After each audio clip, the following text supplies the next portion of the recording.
ஓம் சாந்தி. பாபா நினைவிருக்கின்றதா? முரளி தேதி 24/3/2025। मीठे बच्चे, ये ज्ञान तुम्हें शीतल बनाता है। इस ज्ञान से काम क्रोध की आग खत्म हो जाती है। भक्ति से वो आग खत्म नहीं होती। பாபா சொல்கிறாங்க, இனிமையான குழந்தைகளே, இந்த ஞானம் உங்களை சீத்தலமாக ஆக்குகின்றது, அதாவது குளிர்ந்தவர்களாக ஆக்குகின்றது. இந்த ஞானத்தின் மூலமாக காமம், கோபம் என்ற நெருப்புகள் அழிந்துவிடும். ஆனால் பக்தியினால் இந்த நெருப்பு அழிவது கிடையாது. ஞானத்தின் மூலமாகத்தான் காமம், குரோதம், கோபம் இதெல்லாத்தையும் அழிக்க முடியும். பக்தி எவ்வளோ பண்ணாலும் ஆத்மாவில் இருக்கக்கூடிய நெருப்பாக இருக்கக்கூடிய இதெல்லாம் காமம், கோபம்லாம் அழிகிறது கிடையாது. பிரஸ்ன, யாதுமே முக்கிய மெஹனத் கவுன்சி ஹே? கேள்வி, நினைவில் முக்கியமான உழைப்பு எப்பேற்பட்டது? उत्तर, बाबा की याद में बैठते समय देह भी याद न आए। आत्मा अभिमानी बन बाप को याद करो, यही मेहनत है। इसमें ही विघ्न पड़ता है, क्योंकि आधा कल्प देही अभिमानी रहे हो। பாபா சொல்கிறாங்க, பாபாவுடைய நினைவில் முக்கியமான உழைப்பு எது? எந்த தேகதாரியினுடைய நினைவு வரவே கூடாது.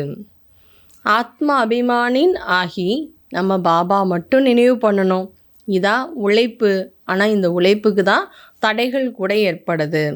ஏன்னா நம்ம அரைக்கல்பமாக தேக அபிமானத்திலே இருந்தாச்சு. பக்தி மானாகி தேக் யாத். பக்தி என்றாலே தேகத்தினுடைய நினைவு தான். ஓம் சாந்தி. तुम बच्चे जानते हैं, याद के लिए एकांत बहुत ज़रूरी है। जितना तुम एकांत व शांत में बाबा की याद में रख सकते हैं, उतना ही झुंड भी नहीं रख सकते हो। பாபா சொல்கிறாங்க, ஓம் சாந்தி. குழந்தைகளுக்கு தெரியும், பாபாவுடைய நினைவுக்கு ஏகாந்தம் ரொம்ப அவசியமானது. இப்போ குழந்தைகள் எந்த அளவுக்கு ஏகாந்தத்தில் சாந்தியாக அமைதியாக அமர்ந்து பாபா நினைவில் இருக்கிறோமோ அந்தளவுக்கு கூட்டமான இடங்களில் நம்மளால் இருக்க முடியாது. स्कूल में बच्चे पढ़ते हैं, एकांत में जाकर स्टडी करते हैं, इसमें भी एकांत चाहिए। பாபா சொல்கிறாங்க, எப்படி பாருங்கள், குழந்தைகள் ஸ்கூலில் படிக்கிறாங்க, எல்லாரோட சேர்ந்து படித்தாலும் கூட ஆனால் தனிமையில் உட்காந்து என்ன பண்ணுவாங்க? ஸ்டடி பண்ணுவாங்க. பரீட்சைக்காக படிக்கிறாங்கன்னா தனியாக போய் உட்காந்து படிப்பாங்க. அதே போல் பாபா நினைவுக்கும் நமக்கு ஏகாந்தம் கண்டிப்பாக தேவை. घूमने जाते तो उसमें भी याद की यात्रा मुख्य है। पढ़ाई तो बिल्कुल सहज है, क्योंकि आधा कल्प माया का रावण राज्य से आने से ही तुम देह अभिमानी बनते हो। பாபா சொல்கிறாரு, இங்கே அங்கே நீ எங்கே போனாலும் சரி, இல்லை ஏதாவது சுற்றி பார்க்குறதுக்கு போகிறீங்கனாலும் சரி, பாபா நினைவு யாத்திரை என்பது முக்கியமானது. படிப்பு ரொம்ப ஈஸி தான். அரைக்கல்பமாக நம்ம மாயாவுடைய ராஜ்யத்தில் வந்தனால தேக அபிமானத்தில் வந்துட்டோம். पतित पावन एक ही बाबा है, शिव बाबा इन द्वारा पढ़ाते हैं। पतित पावनन ஒரே ஒரு பாபா தான். இப்போ நம்ம எல்லாருடைய புத்தியும் சிவபாபா பக்கமாக இருக்கணும். சிவபாபா பிரம்மா மூலமாக நமக்கு கற்றுக் கொடுக்கிறார். தும் தாதியோं को भी पढ़ाने वाला शिव बाबा है। தாதிகள் ஆகிய எல்லாருக்குமே, தாதிகளுக்கும் கற்றுக் கொடுக்கக்கூடியவர் யாரு? शिव बाबा। तुम शिव बाबा के लिए अंगूर आम ले आते हैं। शिव बाबा कहते, मैं तो अभोक्ता हूँ, तुम बच्चों के लिए ही सब कुछ है। शिव பாபாக்காக குழந்தைங்கள் என்ன பண்ணுறாங்களா? பாபா, இது உங்களுக்காக நான் திராட்சை கொண்டு வந்தேன், மாம்பழம் கொண்டு வந்தேன், சிவ பாபாக்காக கொண்டு வந்தேன்னு சொல்கிறாங்க. சிவ பாபா என்ன சொல்கிறாரு? நானே அபோக்தா, நான் எதையும் அனுபவிக்கக்கூடியவர் கிடையாது, சாப்பிடக்கூடியவர் கிடையாது, எல்லாமே குழந்தைகளாகிய உங்களுக்காகத்தான். பக்தனே போக் லகாயா ஆர் பாண்ட்கர் காயா, மே தோடி ஹி காத்தா ஹூம். பாபா சொல்கிறார், பக்தர்கள் கூட எனக்கு எவ்வளோ நைவேத்தியம் படைக்கிறாங்க, பிரசாதம் படையல் வைக்கிறாங்க, ஆனால் வச்சாலும் கூட அவங்களே தான் எல்லாம் பகிர்ந்து சாப்பிட்டுக்குவாங்க, நான் சாப்பிட்றது கிடையாது. பாபா कहते हैं, मैं तो आता ही हूँ तुम बच्चों को पढ़ाकर पावन बनाने। பாபா சொல்கிறார், நான் வந்திருக்கிறதே உங்களுக்கு கற்றுக் கொடுத்து தூய்மையாக ஆக்குவதற்காக தான் வந்திருக்கேன். தூய்மையாக ஆக்கி அந்தளவுக்கு உங்களை உயர்ந்த நிலை அடைய வச்சுடுவேன். மேரா தந்தா ஏஹே. பாபாவுடைய தொழில் எது? கற்றுக் கொடுப்பது, தூய்மையாக ஆக்குவதுதான் அவருடைய கடமை. மற்றபடி அவர் சாப்பிட்றதுக்காக வரலை. कहते हैं शिव भगवान वाच, பிரம்மா பகவான் வாச் कहते नहीं சொல்கிறோம். शिव பகவானுடைய மகா வாக்கியம் சொல்கிறோம். பிரம்மா பகவானுடைய மகா வாக்கியம்னு சொல்கிறது கிடையாது. बल ये भी मुरली चलाते हैं परंतु हमेशा समझो शिव बाबा चलाते हैं. சில நேரங்களில் சிவ் பாபா வந்து சொல்லக்கூடிய விஷயத்த நம்ம பிரம்மா மூலமாக கேட்குறோம், மம்மா மூலமாக கேட்குறோம், தாதிகள் மூலமாக கேட்குறோம். நிமித்தமானவங்க யார் மூலமாக பாபாவுடைய முரளி கேட்டாலும் புரிஞ்சுக்கணும், சிவ் பாபா சொல்லிகிட்ருக்கிறார் என்று புரிஞ்சுக்கணும். किसी बच्चे को अच्छा तीर लगाया होगा तो खुद प्रवेश कर लेंगे. ज्ञान का तीर तीखा गाया जाता है. எந்த குழந்தைக்கு ஞானம்ங்கிற அம்பை நல்லா பதிய வைக்கணும்னு பாபா நினச்சிட்டாரோ அப்போ அவர் யாருக்குள்ளே வேணாலும் பிரவேசமாகி அவர் ஞானம்ங்கிற அம்பை வந்து போடக்கூடியவராக இருக்கிறார். ஏன்னா ஞானத்தை அம்பு என்று சொல்லப்படுது. அது ரொம்ப ஷார்ப்பானதாக இருக்கணும். साइंस में कितनी पावर है, बॉम्ब्स आदि भी कितना धमाका होता है. तुम कितनी साइलेंस में रखते हो, साइंस में साइलेंस विजय पाती हैं. பாபா சொல்ல அப்படியே அறிவியலினுடைய சக்தி பாருங்கள். பாம்ப்ஸ்லாம் கூட பாருங்கள் எவ்வளோ வந்து சவுண்டு ஏற்படுது, எவ்வளோ தாக்கத்தை ஏற்படுத்துது. அதே போல் குழந்தைகள் கூட அமைதியில் இருக்கணும். அமைதியினுடைய சக்தியின் மூலமாக வெற்றி அடையணும். बाबा तो तुम बच्चों के लिए बिल्कुल सहज युक्ति बतला है. भोजन बनाओ, कुछ भी करो, बाबा को याद करो. பாபா குழந்தைகளாகி உங்களுக்கு ரொம்ப சகஜமான விஷயங்களை கற்றுக் கொடுக்குறாரு. சாப்பாடு தயார் பண்ணுங்கள், எது வேணாலும் பண்ணுங்கள், ஆனால் பாபா நினைவோடு பண்ணுங்கள். बाबा गरीब बच्चों को साहार बनाने में युक्ति बताते हैं. मीठे बच्चे तुम्हारे पास जो कुछ है ट्रांसफ़र कर दो. பாபா ஏழை குழந்தைகளை செல்வந்தராக ஆக்குவதற்காக யுக்தி சொல்லி கொடுக்குறாரு. இனிமையான குழந்தைகளே, உங்ககிட்ட என்னெல்லாம் இருக்கோ எல்லாத்தையும் ட்ரான்ஸ்ஃபர் பண்ணுங்கள். இந்த உலகத்தில் எதுவும் நாம் இருக்க போவதும் கிடையாது, எதை வச்சிட்ருக்கவும் முடியாது. यहाँ जो ट्रांसफ़र करेंगे वो नई दुनिया में तुमको 100 गुना होकर मिलेगा. बाबा कुछ मांगते नहीं, वो तो दादा है, युक्ति बताते हैं. பாபா சொல்கிறாங்க, இப்போ நீங்கள் என்னெல்லாம் ட்ரான்ஸ்ஃபர் பண்ணுறீங்களோ அது எல்லாமே உங்களுக்கு புது உலகத்தில் 100 மடங்காக கிடச்சிரும். பாபா எதையும் கேட்பதற்காக வரலை, கேட்கவும் இல்லை. ஆனால் நம்முடைய எதிர்காலத்தில் நமக்கு வேணுங்கிறதுக்காக பாபா யுக்திகள் வந்து சொல்லி கொடுக்குறாரு. யா சப் மிட்டி மே மில் ஜாத்தா ஹை. இங்கே அனைத்துமே மண்ணோடு மண்ணாக போகக்கூடியதாக இருக்குது. ஏதோ நம்ம கொஞ்சம் ட்ரான்ஸ்ஃபர் பண்ணுறோம், அந்த மண்ணோடு போகிறதுக்கு முன்னாடி நம்ம எல்லாத்தையும் அர்ப்பணம் பண்ணுறோம், சேவைக்காக பயன்படுத்துகிறோம், புது உலக ஸ்தாபனைக்காக பயன்படுத்துகிறோன்னா அது புது உலகத்தில் நமக்கு புதியதாகவே கிடச்சிரும். ये कुछ भी काम में नहीं आएगा, इसलिए बाबा कहते घर घर में यूनिवर्सिटी कम हॉस्पिटल खोलो जिससे हेल्थ और वेल्थ मिलेगा, ये मुख्य है. பாபா சொல்கிறாங்க, இந்த உலகத்தில் எதுவுமே பயன்படாது, வேலைக்காகாது. அதனால் பாபா சொல்கிறார், வீட்டில் இருந்து கொண்டே ஒவ்வொரு வீட்டையும் யூனிவர்சிட்டி ஆக்குங்க, ஹாஸ்பிட்டலாக ஆக்குங்க, ஹெல்த்து வெல்த்து ரெண்டுமே கிடச்சிரும். அடுத்து பாபா இதில் முக்கியமாக நைட் கிளாஸ் பண்ணியிருக்கிறாங்க. इसमें गुप्त तुम करीब साधारण माताएं पुरुषार्थ करके ऊंच पद पा लेते हैं. இந்த நேரத்தில் ஏழையாக இருக்கக்கூடிய சாதாரணமான தாய்மார்கள் முயற்சி செய்து உயர்ந்த பதவி அடைஞ்சிடுறாங்க. யஜ்யத்தில் உதவிகள் தாய்மார்கள் மூலமாக நிறைய நடக்கிறது. பிரதர்ஸ் ரொம்ப குறைவு தான், அவங்களும் உதவியாளராக இருக்கிறாங்க. ஆனால் மாதாஸ் தான் என்ன பண்ணுறாங்க, பாபாவுக்கு உதவியாளராக அதிகமாக இருக்கிறாங்க.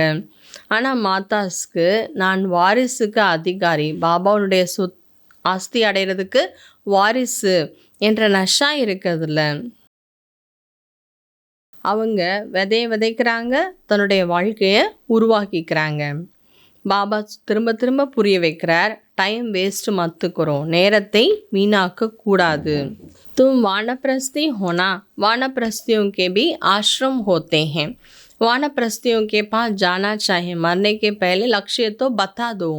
பாபா சொல்கிறா, நீங்கள் வானப்பிரஸ்திகள். வானப்பிரஸ்திகள் ஆசிரமம் இருக்கும் நிறைய பேருக்கு. இடங்களில் வயசானவங்களுக்கு ஆசிரமம்லாம் இருக்குது. இப்போல்லாம் முதியோர் இல்லம் சொல்கிறோம் இல்லையா, பாபா இருக்கும்போது வானப்பிரஸ்திகளுக்கான ஆசிரமம்னு சொல்லியிருக்கிறாங்க. பாபா சொல்ல அந்த இடத்துக்கு போங்க. அவங்க மரணம் அடைவதற்கு முன்னாடி அவங்களுக்கு லட்சியத்தை சொல்லிக் கொடுங்க. வாணி சே துமாரி ஆத்மா ஜாயகி கைசே பதித் ஆத்மா தோ ஜானே சக்தே ஹேம். இப்போ நம்ம சொல்லலாம், சப்தங்களை கடந்து, வானப்பிரஸ்தினாலே சப்தங்களை கடந்து காட்டுக்கு போய் இருக்கணும்னு சொல்லப்படுது, இல்லை பரந்தாமத்துக்கு போகிறதுன்னு சொல்லப்படுது. ஆனால் ஆத்மா எப்படி அந்த வானப்பிரஸ்த நிலையை அடைய முடியும்? இப்படியே தூய்மையற்ற நிலையில் இருந்தால் அப்படி போக முடியாது என்பதை அவங்களுக்கு புரிய வைங்கிறார் பாபா. பகவான் வாச் மாமேஹும் யாது கரோ தோ வானப்பிரஸ்தாமே சலே ஜாயங்கே. அவங்களுக்கு சொல்லுங்க, வயசானவங்களுக்கு சொல்லுங்க, பகவானுடைய மகா வாக்கியம் மனதால் ஒருத்தரை நினைவு பண்ணுங்க, அப்போ வானப்பிரஸ்த நிலைக்கு போயிடலான்னு சொல்லி கொடுங்க. அச்சா, நல்லது. தாரணா கேலியே முக்கிய சார், தாரணைக்காக முக்கியமான விஷயங்கள். संग दोष से अपनी बहुत बहुत संभाल करनी है, कभी पतितों के संग में नहीं आना है. சங்க தோஷத்தில் தன்னை மிகவும் பாதுகாத்து கொள்ள வேண்டும். நம்ம யாருடைய தொடர்பில் இருக்கிறோம், அந்த தொடர்பு நமக்கு தோஷமாயிடக்கூடாது, நம்மளை கவிழ்த்து விட வைக்கக்கூடியதாக ஆகிடக்கூடாது. அதனால் எந்த தொடர்பு நமக்கு ஏற்பட்டாலும் அதில் ரொம்ப எச்சரிக்கையாக இருக்கணும். தூய்மையற்றவங்களுடைய தொடர்பில் செல்ல வேண்டாம். அமைதியின் பலத்தினால் இந்த உலகத்தை தூய்மையாக ஆக்கக்கூடிய சேவா பண்ணுங்க. செகண்ட் பாயிண்ட்டு, ட்ராமா கோ அச்சி தர சமஜ்கர் ஹர்ஷித் ரஹனா. நாடகத்தை நல்ல முறையில் புரிந்து மலர்ந்த முகத்துடன் இருக்க வேண்டும். அப்பனா சப்குச் நய் துனியா கேலியே ட்ரான்ஸ்ஃபர் கர்னா.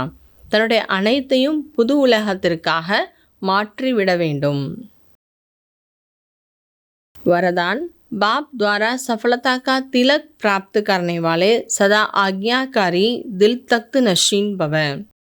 வரதானம், பாபா மூலமாக வெற்றியினுடைய திலகத்தை பிராப்தியாக அடையக்கூடிய சதா கட்டளைப்படி நடப்பவர் மற்றும் உள்ளத்தின் சிம்மாசனதாரி ஆகுங்கள். भाग्य विदाता बाबा रोज अमृत वेले अपने आज्ञाकारी बच्चों को सफलता का तिलक लगाते हैं. பாக்கியத்தை வழங்கக்கூடிய வள்ளல் பாக்ய விதாதா பாபா டெய்லி அமிர்த வேளையில் தன்னுடைய குழந்தைகளுக்கு, அதுவும் கட்டளைப்படி நடக்கக்கூடிய குழந்தைகளுக்கு வெற்றி திலகத்தை வைக்கின்றார். आज्ञाकारी ब्राह्मण बच्चे कभी मेहनत व मुश्किल शब्द मुख से तो क्या संकल्प में भी नहीं ला सकते हैं. கட்டளைப்படி நடக்கக்கூடிய பிராமண குழந்தைகள் ஒருபோதும் உழைப்பு, கஷ்டம் என்ற வார்த்தையை, வார்த்தை என்ன, எண்ணத்தை கூட கொண்டு வர முடியாது. நம்முடைய உழைப்பு கஷ்டங்கிற எண்ணம் கூட வர முடியாது. பாபாவுடைய கட்டளைப்படி நடக்கக்கூடியவராக நம்ம இருந்தோன்னா वो सहज योगी बन जाते हैं. इसलिए कभी भी दिल शिकस्त नहीं बनो, लेकिन सदा दिल तख्त नशीन बनो. யார் ஆக்ஞாக்காரியாக இருக்கிறாங்க, பாபாவுடைய கட்டளைப்படி நடக்கக்கூடியவங்களாக இருக்கிறாங்க, அவங்க சஹஜ் யோகியாக ஆகிடுறாங்க. அதனால் ஒருபோதும் உள்ளம் உடைந்து போக வேண்டாம். சதா உள்ளத்தின் சிம்மாசனதாரியாக ஆகுங்கள், கருணை உள்ளம் உடையவராக ஆகுங்கள். அகம்பாவம், புறம்பாவம், இப்படி என்னெல்லாம் இருக்கோ அதை சமாப்தி செய்யுங்கள். ஸ்லோகன், विश्व परिवर्तन की डेट नहीं सोचो, स्वयं के परिवर्तन की घड़ी निश्चित करो. ஸ்லோகன், உலக மாற்றத்திற்கான நாட்களை யோசிக்காதீர்கள். இன்னைக்கு நாளில் உலகம் மாறும் அப்படின்னு டேட்டை யோசிக்க வேண்டாம். சுய மாற்றத்திற்கான நேரத்தை உறுதிப்படுத்துங்கள். இன்றைய நாளிற்கான अव्यक्त इशारा, जो प्योरिटी की पर्सनालिटी से संपन्न रॉयल आत्माएं हैं, उन्हें सभ्यता की देवी कहा जाता है. யார் தூய்மையினுடைய பர்சனாலிட்டியுடைய ராயலான ஆத்மாக்கள்,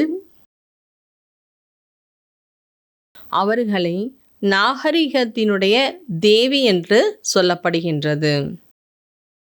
उनमें क्रोध की विकार की इम्प्योरिटी भी नहीं हो सकती है। क्रोध का सूक्ष्म रूप ईर्ष्या, द्वेष, घृणा भी अगर अंदर में है तो वो भी अग्नि है, वो अंदर ही अंदर जलाती हैं. பாபா சொல்கிறாங்க, கோபங்கிற விகாரம் கூட இம்ப்யூரிட்டி தான். ஆனால் யார் பியூரிட்டினுடைய பர்சனாலிட்டியில் இருக்கக்கூடிய ஆத்மாக்கள், அவங்ககிட்ட கோபங்கிற ஒரு இம்ப்யூரிட்டி கூட இருக்காது. கோபத்தினுடைய சூக்ஷமான ரூபங்கள் பொறாமை, வெறுப்பு, இந்த மாதிரி துவேஷ எண்ணங்கள், இது ஒருவேளை உள்ளுக்குள்ளே இருந்துச்சுன்னா அந்த நெருப்பு நம்மையே உள்ளுக்குள்ளே வச்சு எரிச்சிடும். बाहर से लाल पीला नहीं होता लेकिन काला हो जाता है. பாபா சொல்கிறாங்க, அந்த கோபம்ங்கிறதுனுடைய சூக்ஷமான ரூபத்தில் இருக்கக்கூடிய பொறாமையாக இருக்கட்டும், வெறுப்பாக இருக்கட்டும், துவேஷ பாவனைகளாக இருக்கட்டும், அவங்களவே அது எரிச்சிடும். வெளியில் சஹப்பா, மஞ்சளா அப்படிலாம் இருக்குன்னு அர்த்தம் கிடையாது. ஆனால் அவங்க ஆத்மா உள்ளுக்குள்ளே என்ன ஆகிட்டே இருக்கும், கருப்பாயிட்டே இருப்பாங்க. இப்போ இந்த கருப்பை சமாப்தி பண்ணக்கூடிய உண்மையானவராகவும் சுத்தமானவர் ஆகுங்கள்.